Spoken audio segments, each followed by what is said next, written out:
Viewers, look at your screens. It's now almost impossible to miss.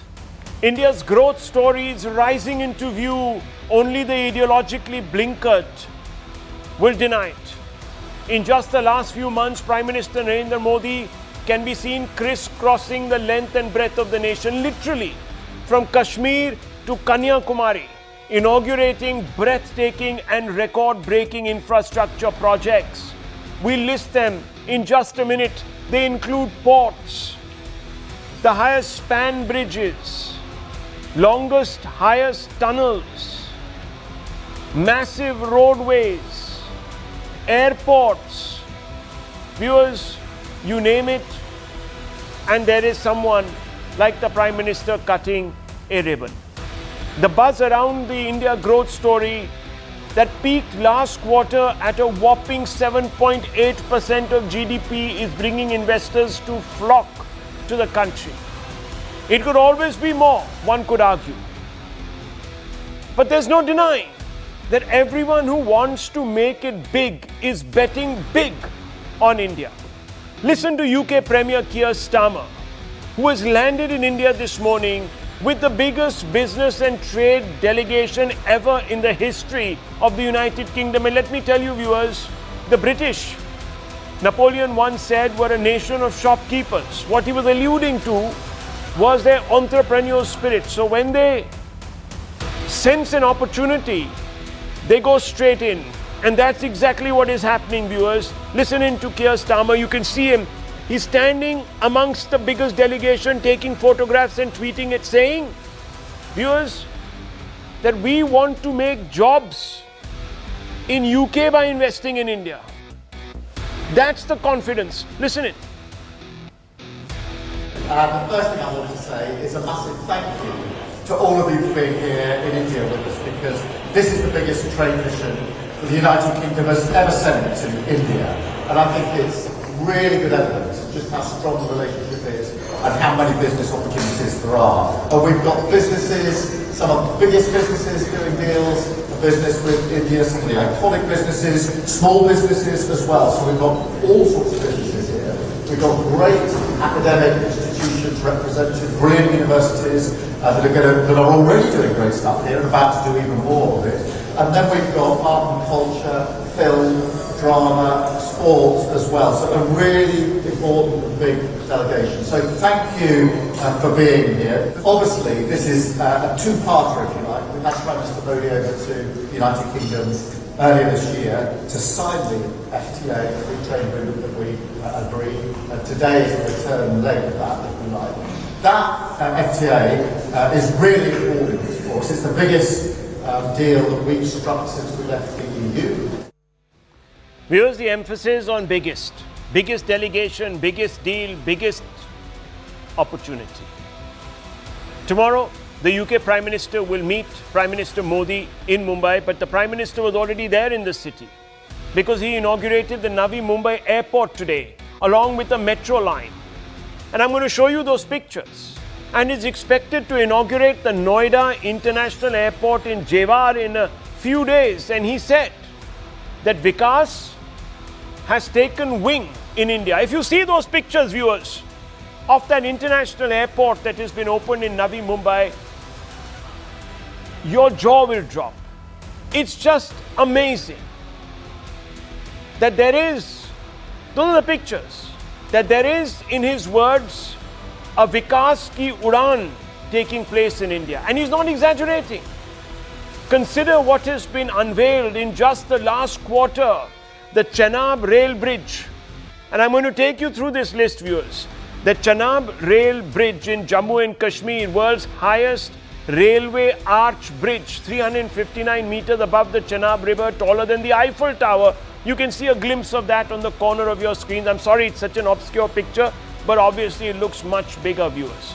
Atal Setu, the Mumbai Trans Harbour Link, Maharashtra, India's longest sea bridge, 21.8 kilometers, 6-lane link between Mumbai and Navi Mumbai, viewers. It'll make that airport closer. Sela Tunnel, Arunachal Pradesh, world's longest twin-lane tunnel at 13,000 feet altitude, ensuring all-weather access to Tawang. Viewers, this means that Indian troops can also reach the frontiers.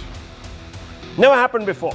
Navi Mumbai International Airport, we just talked about that. The international airport will be India's largest greenfield airport with 20 million passengers, phase 1 capacity. Greenfield, starting from nothing. Scratch. Sudarshan Setu. Gujarat, India's longest cable-stayed bridge linking Oka to Beit Dwarka Island, viewers. There's a glimpse of that. Viringam International Seaport. Kerala, India's first deep-water transshipment port with a natural draft of 20 meters, rivaling Colombo and Singapore. We are going to be giving real competition.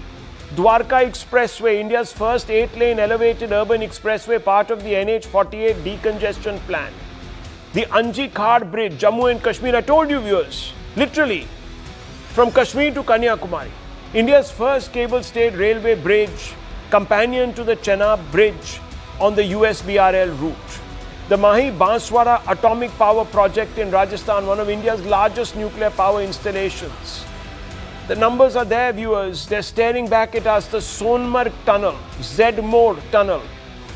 Jammu and Kashmir, high altitude all-weather tunnel connecting Gagangir to Sonamarg. And it's not just hard physical infrastructure, it's jobs that are putting more money in the hands of the consumers, leading to the beginning of a virtuous growth cycle. Here are the signs observed over the record-breaking Navratri consumption demand spree, viewers. Let me tell you, sales like this haven't taken place for 10 years. Auto sales, 34% rise. Two-wheelers, 38% rise. Electronics, 25% rise. Apparel, 6 to 8% rise. FMCG, fast-moving consumer goods, 15% rise. All these facts negate the negativists. You know what they've been saying, viewers. Especially Rahul Gandhi, who had latched on to a loose comment made in frustration by Donald Trump and peddled it like it was some big fact. Let me refresh your minds. Donald Trump first said, don't care what India does with Russia. He was speaking, viewers, because he was frustrated. They can take their dead economies down together. We have done very little business with India. Their tariffs are too high. Likewise, Russia and US do almost no business. Let's keep it that way, unquote. Of course, viewers, he was falsifying. But no, viewers, Rahul Gandhi, the leader of opposition, jumps on that and says Indian economy is a dead economy. The entire world knows it, except Prime Minister and Finance Minister. I'm glad President Trump has stated a fact. Viewers, if the whole world knows this, what is Keir Starmer doing in India? What is the EU wanting to do with India? Why are other heads of states from Southeast Asia all the way to Africa and South America landing here, viewers, wanting a slice of what pie? How did we end up, viewers, exporting the world's largest number of iPhones from our country? The facts speak for themselves and they raise questions. If Prime Minister Modi has presided over a dead economy, why did GDP grow at an unexpected 7.8% in Q1? If there is rampant unemployment, who is building the infrastructure that is being dedicated to the people? If times are so tough, why are people consuming durables in record numbers, setting new consumption records, when surely they should be saving? There are many more questions to be posed, but I want to begin with an individual who has come with the UK Premier, Keir Starmer, to India. And his name, of course, is Karan Bilimoria. He's a Lord in the upper house, British Parliament. And thank you, Mr. Bilimoria, for making the time. What brings you here as part of the largest ever trade delegation to India? Could you explain to our viewers why have you spent so much money to come here to India if it's a dead economy? I've been on every Prime Minister delegation going back to 2005, 20 years ago, with Tony Blair to India. Big business delegation accompanying him, ministers, university leaders, press. Again, the same thing with Gordon Brown. After that, with David Cameron. After that, Theresa May was the last Prime Minister delegation in 2016, 9 years ago. There has not been one since then. Boris Johnson didn't bring one. Rishi Sunak didn't bring one. Now, I'm absolutely delighted that Prime Minister Keir Starmer has brought one of the biggest business delegations ever to India. Over 100 business leaders from all sectors, manufacturing, services, business organizations such as the International Chamber of Commerce, the ICC, of which I'm chair in the UK, the CBI, the Confederation of British Industry, if I'm a former president, we're all here, along with university vice chancellors, along with ministers and the press. And this is making a big impact because it's now less than 3 months since the free trade agreement between the UK and India was signed at Chequers in the UK by Prime Minister Narendra Modi and Prime Minister Keir Starmer. And within 3 months, the two prime ministers are meeting again in India. The free trade agreement was a landmark agreement. It took over 3.5 years to negotiate. And it is in the backdrop of the UK being the sixth largest economy in the world, India being the fourth largest economy in the world. And yet, with India being the fastest growing major economy in the world, growing at 6.5% a year, with a target of 8% a year, the UK is only the 11th largest trading partner where India is concerned. India is only the 11th largest trading partner of the UK. It should be one of the handful of largest trading partners of the UK. And India, within a few years, is going to be the third largest economy in the world. Bilateral trade is 43 billion pounds in goods and services. It should be far higher than that. And I think as a result of the free trade agreement, as a result of this delegation making a huge impact here in Mumbai, in India, saying the UK means business with India, I think that we can double bilateral trade from 43 billion pounds to well over 80 billion pounds by 2030. Well, you'll only be doing that if you think that the prospects of India's economy are bright. And you've said it's going to soon be the third largest, and therefore you're eyeing obviously greater prospects. But Donald Trump suggested that India was a dead economy. Many here, like Rahul Gandhi, the leader of opposition, echoed his sentiments. How do you see this from your perspective, Lord? India is a vibrant economy. Since India's liberalization in 1991, India has opened up as an economy. From the early 2000s, it was growing at almost 10% a year. It is now growing at an average rate of 6.5% a year with a target of 8% a year. It is booming on all fronts: infrastructure development, AI and technology, defense manufacturing, financial services in every area. In education, foreign universities are now allowed to open up in India, and the UK has the best universities in the world, along with the United States of America. UK universities are already opening up in India. Russell Group universities, top universities in the UK, and many more have committed to opening up in India. There are 9 vice chancellors from top UK universities on this delegation, and almost every one of them has the intention to or has already committed to opening up campuses in India. This is great news for India and great news for the UK. Well, you unbiased, member of the House of Lords, giving your perspective, viewers. This is not somebody who has been asked by Mr. Modi to sit on this panel, let me tell you. So I want to ask you, Lord Bilimoria, what is attractive? This is a very pointed question. What is attractive about the Indian economy to foreign investors such as you? What is bringing you here? Oh, India is a booming economy. Not only is it the fastest growing major economy in the world, it's got a growing middle class, a huge consuming class where demand is increasing all the time in every possible sector, with huge possibilities in India, not as an outsourcing destination, but as a partner, a strategic partner, where research and innovation and defense manufacturing, education, security, and real partners as countries. So have great faith in the future of the UK-India relationship. And this delegation is a landmark event in securing that bright future for both countries. Well, Karan Bilimoria, thank you very much for speaking to us. I'll let you go. I want to open this up and bring in the guests. There's a BJP national spokesperson who knows economics like the back of her hand. There's Nikhil Jain, who represents the Congress point of view, senior fellow IPCS. Mr. Iyer Mitra here with us. O.P. Jindal University's leading economist, Dipanshu Mohan, here with us. So I want to ask a very blunt question of Nikhil Jain. And please, Nikhil, I know that you sometimes get upset by the bluntness of my questions, but after what we've heard from Lord Bilimoria, who is certainly on nobody's speed dial and therefore is above influence, I want to ask you, is the LOP, the leader of the opposition, lying to India when he says India is a dead economy? Is he abusing his constitutional post and his authority to mislead the nation for his own political interests? Rahul, Lord Bilimoria very clearly made a point that he's been a part of multiple delegations that have, that have come from the UK to India starting in 2005. So what Rahul Gandhi said is to be placed in context. Nobody is saying that Indian economy is absolutely dead. There is zero GDP. Nobody is ever saying that. What Rahul Gandhi said was in context. Rahul, you'll have to let me complete. You'll have to let me complete. What the context of it was that our manufacturing growth is not what it used to be. Our rate of growth of the GDP is not what it used to be. The government does not have a vision or a clear plan in terms of how they are going to tackle the challenges that come with AI and the way it's changing the service economy as well as the manufacturing sector.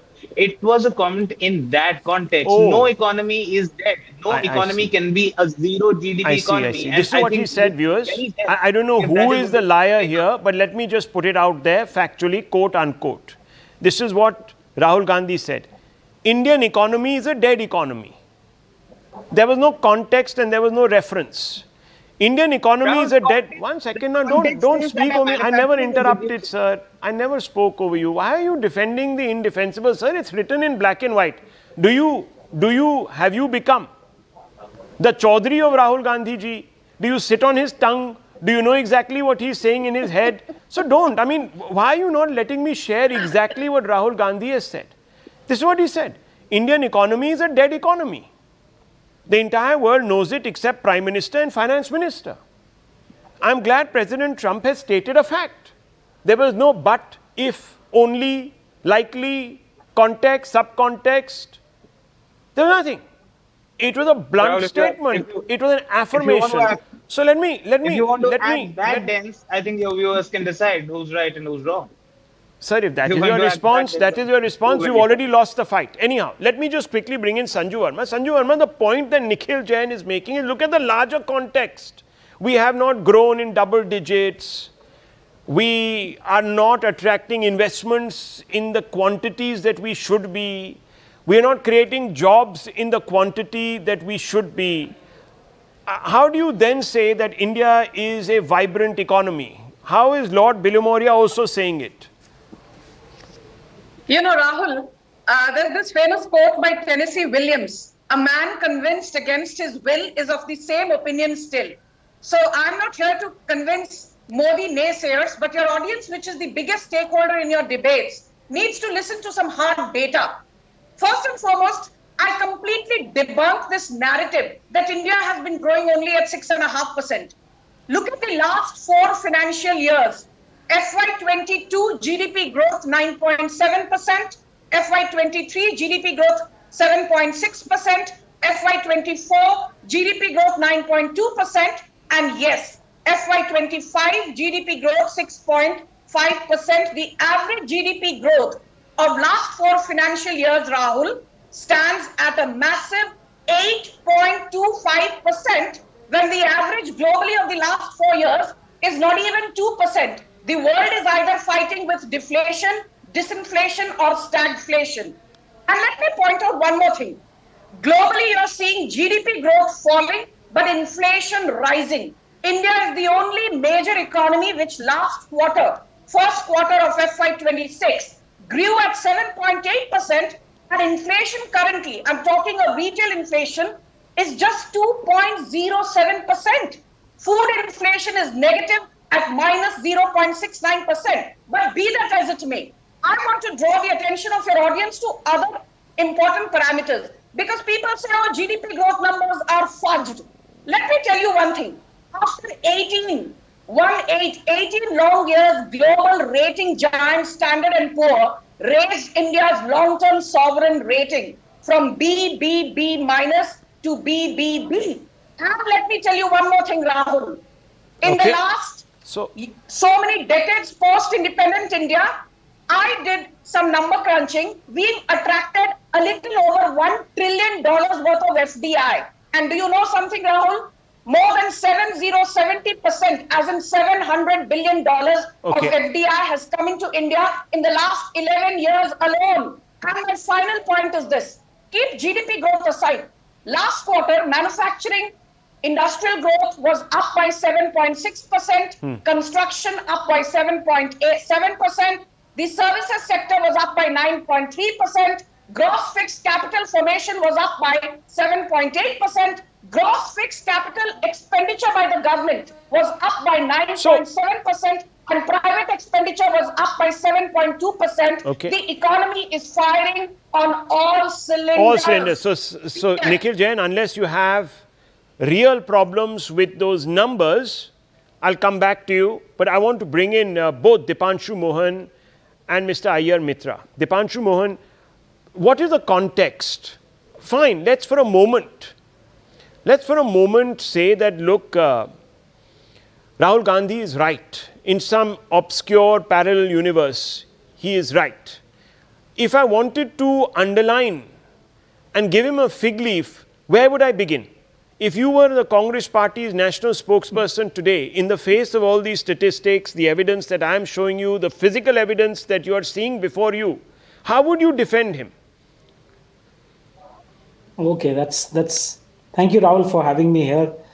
First of all, I would probably abstain from being a spokesperson of the Congress Party. It has far too many. It's not that difficult. Problems. I mean, come on. Yeah, look at Nikhil Jain. He comes out quite... swinging every day. It's not that difficult, for God's sake. So I would say the following. The only two things that I get mostly worried about when I look at the structural composition of growth at this point of time is broadly in two spectrums. One is urban consumption demand and the process of employment rate, particularly amongst the youth who are aspiring to get absorbed across organized sectors for greater employment opportunities. There's also a shift in rural-urban migration where a lot of the people migrating, and migration is a big issue in the Bihar elections, as we all know. A lot of the absorption of the migrants is happening in the gig economy. Construction is not absorbing as much of the migrant workforce as it did at some point of time. And there are sectors which perhaps because of capacity issues are not seeing the amount of domestic private investment that otherwise would be quite possible. Okay. Which is why we need strong partnerships with international trade bankers.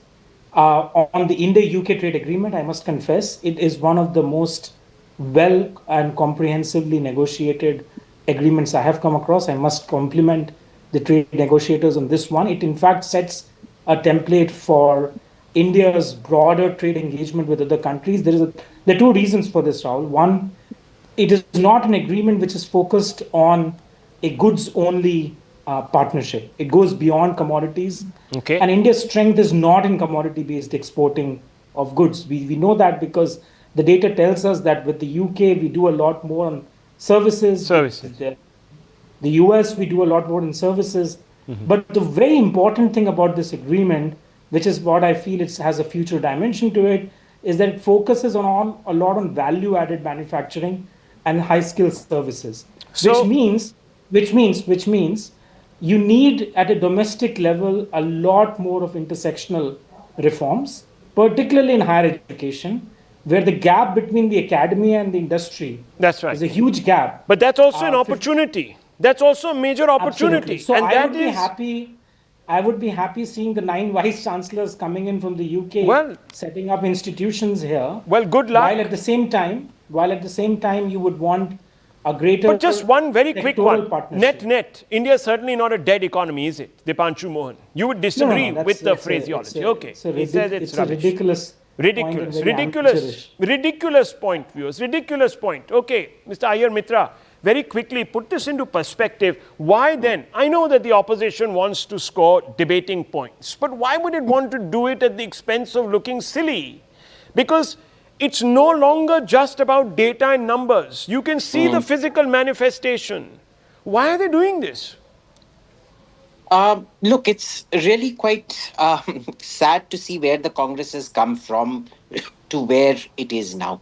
If you interviewed Chidambaram, for example, he would be one of the most erudite people you could get, speaks with great nuance and things like that. Even he won't use the term dead economy. Now, this contextualization I'm hearing, it's actually, I want to disagree with you on this, Rahul. Being the Congress spokesperson today is the toughest job on earth. I think they need a salary of at least 1 crore a month. And if the INC had any sense, they would certainly be paying Nikhil about 1 crore a month at the very least. Because what you need to do here is, you understand, dead bodies, till I may be bald. And even when I'm 70, 80, my hair will grow. I will still need to go to a barber to cut the sides, which still grow, you see. My fingernails will have to be cut. But once I am dead, there will be no growth of my fingernails or my hair. So either you are a dead economy, or you are an economy where your growth is getting slower percentage wise. You can't be a slowing economy and a dead economy at the same time.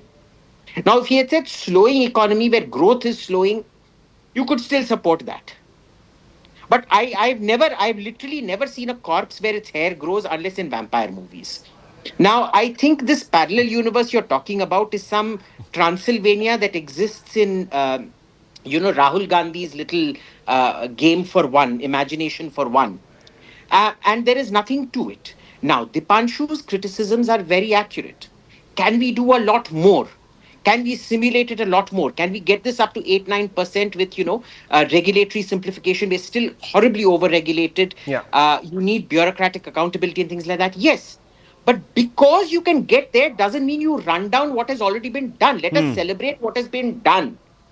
I think that's the point. And also then make constructive suggestions on what more needs to be done. Yeah, I think that's a very balanced. This is the nihilism we're seeing from the Congress. The Congress really, people don't. If you keep deflating people, they're not going to vote for you. People vote for people who give solutions. Okay. So okay, I can't go to the public and say, "Oh, you're dying, please vote for me." No, I have to say, "Oh, you're dying. Here, I can bring you back to life." I understand. I think the viewers are getting that drift. Now, very quickly to the last two individuals, Nikhil Jain and, of course, Ms. Verma. Very quickly, 30 seconds each, please. So please be mindful. I need to move on to the next subject. Nikhil Jain, I hope you're not going to tear your hair out because of what is being said. Let's hair split, yes, but please be nuanced. You can't defend a statement like this where someone says it's a dead economy. So if you have a point to make, please make it. Rahul, my point remains the same, that the statement was a hyperbole that you often use in political campaigning. Fine. I don't know, sir. I don't know. Rupees in the ICU. Hold on. No. Rahul, you'll have to give me 30 seconds that you promised. Rupees in the ICU. 85 paisa, only 15 paisa reaches when the government spends 100 paisa. When I took over power, everything was empty. Now, was Narendra Modi saying that the government exchequer literally had 0 rupees? It was a hyperbole. Was Rahul Gandhi saying India literally has 0 GDP? No, it was a hyperbole. So when Narendra Modi can say that in opposition, Rahul Gandhi very well has the same right to make statements in hyperboles and superlatives. So he can. So this is now classic whataboutery viewers. उन्होंने किया तो हम भी बोलेंगे. It doesn't matter that I'm the LOP. It doesn't matter that I'm the LOP. I don't have any responsibility. And he said, in fact, in one foreign tour of his. Okay, don't speak over me. In one. Chief Minister. And what did he used to say? Rupees in the ICU. Okay. In one foreign. He said, रुपया पतला नहीं होता. Okay, don't do this. Don't do this. He used to act like a charlatan. One second. Yes, but he was not the LOP. The man is sitting on a constitutional post, for God's sakes. Okay, Sanju Verma, very quick, please. Rahul, Very quick. now, please, I did not heckle Nikhil. I need my time, and I don't know 30 seconds starts now. In 30 seconds, yeah. Let me tell you this. And the Prime Minister had shared this article of mine from his official PMO handle. Indian economy is alive and kicking. We are today the world's second largest smartphone market. We have the world's 4th largest foreign exchange reserves. We have the world's 7th largest gold reserves. We are the 3rd largest automobile producer. We are the world's 5th largest stock market. We are the world's 2nd largest steel producer. We are the world's 2nd largest cement producer. We are the world's 3rd largest renewable energy producer. And my final point is this. When Prime Minister Modi took charge in 2014, as Prime Minister, the Indian economy in absolute terms was worth $2 trillion. Today it is worth almost $4.3 trillion. Could it have been more? Which is 115% growth. Sanju Verma, could it have been more? 115% growth. Okay, could it have been more? Just asking, could it have been more? Is that a valid question? One more thing, Rahul, very quickly. Every discussion on the economy comes down to jobs. Okay. And the RBI data says from 2004 to 2014, the Congress added 2.9 crore jobs. Okay. I'm just asking you, could we have been in a better place? Sanju Verma, very quickly, 10 seconds. Could we have been on a better place? I really need to move on. Could we have been in a better place? I think given the geopolitical headwinds, given the rise in global protectionism, if India is growing at 6.5% plus with inflation contained at less than 2%, I think this is as good as it gets. Okay. But like I said, winners always want more. Okay. So we want more, and that will happen under Narendra Modi. Okay. I'm so glad he's the Prime Minister. Performance raises, viewers, performance raises aspirations. And that perhaps is the reason why we have come to expect more of the Prime Minister, because of the performance. And I think even the O.P. Jindal University's sagacious economist is saying, yes, I agree with you that aspirations are growing because there is a hope of greater delivery. The delivery is very